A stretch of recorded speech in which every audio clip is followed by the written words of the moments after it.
ভাই বাংলাদেশের মতো কি কাজ পাওয়া যায়? দেখেন ভাই, বাংলাদেশের মতো তো কাজ এখানে পাওয়া যায় না। মালয়েশিয়াতে বাংলাদেশের মতো কাজ পাওয়া যায় না। যদি বাংলাদেশের মতো মালয়েশিয়াতে কাজ পাওয়া যেত তাহলে দেখা গেছে কি আমরা আমাদের আর ভিসা লাগতো না, তাই না? তাই বাংলাদেশের মতো এখানে কাজ পাওয়া যায় না। এখানে যদি আপনাকে কাজ করতে হয় এই দেশের নিয়ম অনুসারে আপনাকে কাজ করতে হবে। বাংলাদেশ থেকে আপনাকে ভিসা করে এখানে আসতে হবে। আপনি যে কোম্পানির আন্ডারে আসবেন একমাত্র সে কোম্পানির আন্ডারে আপনাকে কিন্তু কাজ করতে হবে। অন্য কোনো কোম্পানির আন্ডারে কিন্তু আপনি কাজ করতে পারবেন না। এখন এগুলো বলে কি আমাদের দেশের দালালেরা বলে আপনি বিদেশের মাটিতে গেলে ফ্রি ভিসায় কাজ করতে পারবেন, যেখানে ইচ্ছা ওখানে কাজ করতে পারবেন। এগুলো বলে কি আমাদের দেশের দালালেরা। আসলে এদের কোনো কথা শোনা উচিত না। হ্যাঁ, এদের কথা আপনি শুনতে গেলে আপনি বিপদে পড়বেন। দেখেন মালয়েশিয়াতে এভাবে এখানে অসংখ্য মানুষ এসে কিন্তু বিপদে পড়তেছে। কেন বিপদে পড়তেছে? তারা কিন্তু দালালদের কথা শুনছে। ওই দালালেরা বলছে আপনি বিদেশে গেলে আপনার বাংলাদেশের মতো করে কাজ করতে পারবেন। হ্যাঁ, তো তারাও এখানে চিন্তা ভাবনা করে আসে, হ্যাঁ আমরা তো বাংলাদেশের মতো করে কাজ করতে পারবো। এই কারণে তারা কিন্তু মালয়েশিয়াতে চলে আসে। আসার পরে তারা কি করে, তারা কিন্তু তাদের মতো করে আর কাজ করতে পারে না। দালালেরা একটা রুমের ভিতরে দীর্ঘদিন পর্যন্ত আবদ্ধ করে রাখে। হ্যাঁ, আবদ্ধ করে রাখে, তাদের কাছ থেকে ফাস্টফুড নিয়ে যায়। ফাস্টফুড নিয়ে কী করে, তারা ফাস্টফুড তাদের কাছে রেখে দেয়। এখন এই লোকগুলো কিন্তু বাইরেও বাড়িতে পারে না, এই লোকগুলো বেরোতে পারে না। এখন বেরোতে না পারলে দেখা গেছে কাজ করে ফেলব। এবং কি দালালেরাও তাদের ইচ্ছা মতো কাজ দেয়। তাদের ইচ্ছা মতো কাজ তারা কী করে, ফাস্টফুড তাদের কাছে রেখে দেয়, দালালদের কাছে রেখে দেয়। হ্যাঁ, এখন দালালেরা যদি তাকে 1500 টাকা বেতনে চাকরি দেয় তাও করতে হইব, 1200 টাকা বেতনে চাকরি দিলে তাও কিন্তু করতে হবে। বিদেশের মানে এখানে সিস্টেমটাই তারা এমনভাবে করে নিচ্ছে, বুঝতে পারছেন?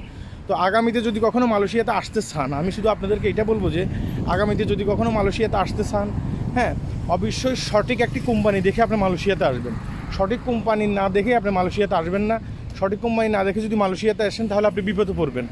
হ্যাঁ, নিজের ইচ্ছা মতো কাজ করতে পারবো, এগুলো শুধুমাত্র দালালদের কথা, বুঝতে পারছেন? দালালরা আপনাদেরকে এসব প্রলোভন দেখায় বলে যে আপনারা নিজের ইচ্ছে মতো কাজ করতে পারবেন। এগুলো হচ্ছে দালালদের কথা, এগুলো শোনা যাবে না। এগুলো শুনে অসংখ্য মানুষ কিন্তু মালয়েশিয়াতে বিপদে পড়ে গেছে গিয়ে।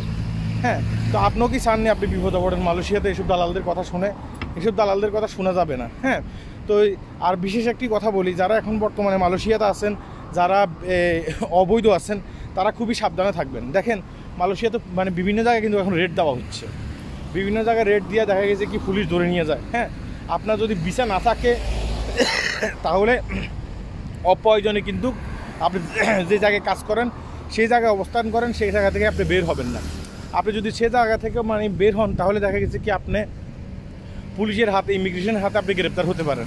হ্যাঁ, হয়তো বা সামনে সুযোগ দিতে পারে মালয়েশিয়ান গভর্নমেন্ট, হয়তো বা সামনে সুযোগ দিতে পারে।